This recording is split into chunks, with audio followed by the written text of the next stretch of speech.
Hi and welcome to I Hate Drums. This is lesson 4 in the beginner drum course. In this lesson, you're going to learn all about bars within music. Now you may have heard of the term bar or measure when referring to music, and this doesn't matter whether it's written down or whether it's heard, but do you actually know what that means? A bar is essentially a way of breaking up music into smaller, manageable chunks. This not only makes written music easier to read and count, but it also means that you don't have this endless string of notes, which is very hard to follow. Instead, you have multiple bars, one after the other. If you can imagine trying to read a book without any spaces, you would just have this constant string of letters and you wouldn't really know where one word started and one word ended. So bars provide a kind of structure similar to how we have words within a book. So by breaking music into bars, you can easily understand where you are and where you're going next. But bars also make it easy to play from defined points. So if you can play the first part of a song really well, but the next part of a song is not so good, you'd be able to actually drop in from the part of the song which wasn't too good. And you would know where that was because of the bar structure. This also allows you to break up songs into sections. So you might already be aware of some of these sections. We have a verse, a chorus, a bridge, a solo, various sections within music which can be broken down because of these bars, but also because of the change in the music. Now this can be especially helpful when you're learning new material, be it on your own or with a band, and you need to start from a specific point. So as the drummer, if you're counting everyone in, as a band you might be working on the chorus. So you can say let's go from the chorus or let's go from bar 27, and then everybody knows where they are and everybody can come in together. You don't always want to be starting a song from the beginning when you need to work on a specific area of the song. Now bars can be identified in written music by the vertical lines that kind of separate one bar from another. So along the musical stave, those 5 lines that we read within written music, whenever you've got that vertical line going down, that's marking the end of one bar and the beginning of another. In the line below, there are 4 empty bars. Can you identify those 4 bars? There they are. Now most grooves that you play within drumming are often going to be 1 bar long. So if you've worked on any of the grooves so far within this beginners series, for example in the first lesson with the song Savannah, which you should check out, each of those grooves are actually 1 bar long. And if you remember when we did that lesson, you would count those grooves 1 and 2 and 3 and 4 and then start again 1 and 2 and 3 and 4 and 1 and 2 and 3 and 4 and. So we're using bar structure to kind of define specific grooves within a song as well. How long is a bar? Now this depends on a couple of factors.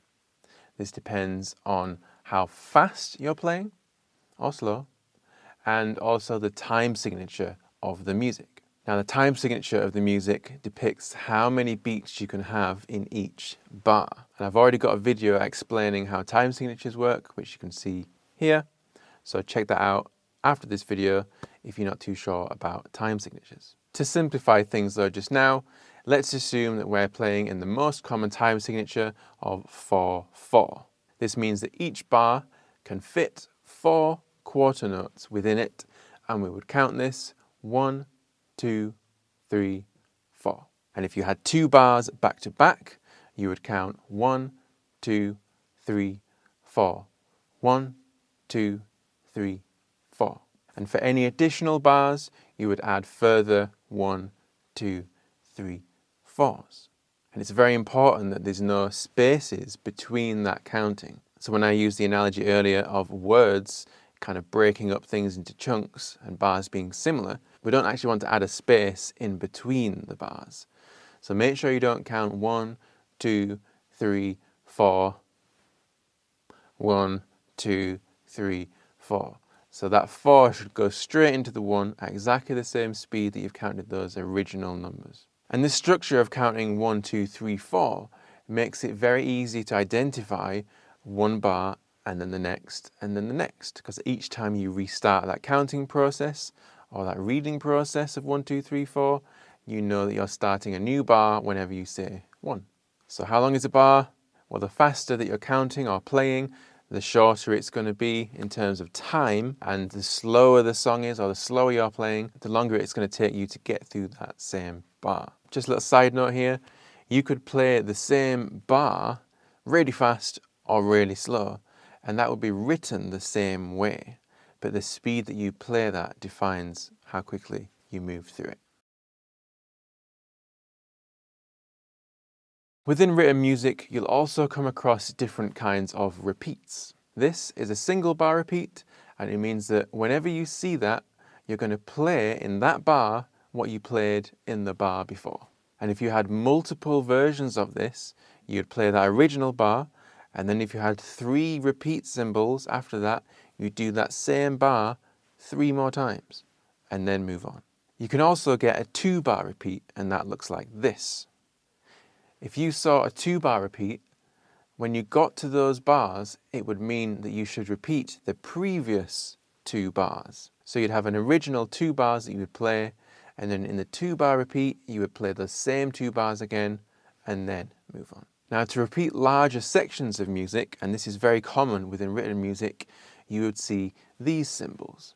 Now, whenever you see these symbols, it means you have to repeat whatever is in between them.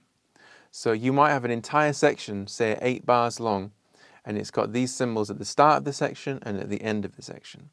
What you do with this is play through all of that section, and then once you got to the end of the section, you go back to where that repeat symbol is and play through the whole thing again. So between these repeat symbols, you can have any amount of bars. It might just be 4 bars, it might be 24 bars. And once you played through that repeat, you would then continue with the rest of the song.